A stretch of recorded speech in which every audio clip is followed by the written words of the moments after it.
Hey folks, so we're continuing now with chapter 3, verse 3.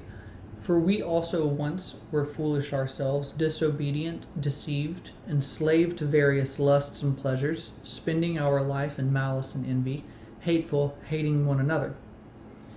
So, with verses 1 and 2, Paul emphasized 7 ways in which Titus should remind believers to conduct themselves.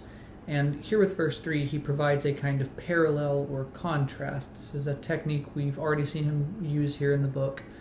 With verse 3, he lists 7 sinful ways in which he and Titus used to live. Now, more to the immediate point of the book, these 7 sinful behaviors are also characteristic of the Cretans and their culture. And Paul seems to understand that the central problem here is unbelief. Even though these are Cretan behaviors, they are also behaviors of people who simply do not believe. And we see this with the inclusion of this little conjunction, kai. That's Paul grouping himself in with them. See, it's not just the Cretans who behave in these ways. These 7 characteristics are associated with unbelief regardless of culture. Paul was a Jew, the Cretans were Gentiles. We also want to pay attention to this little conjunction at the beginning of the verse, gar, translated as for. This particular conjunction is often used to introduce an explanation or to tease out an inference.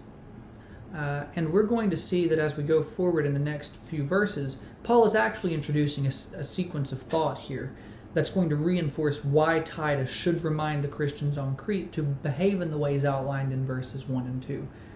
So we'll start to see that thought develop as we continue reading.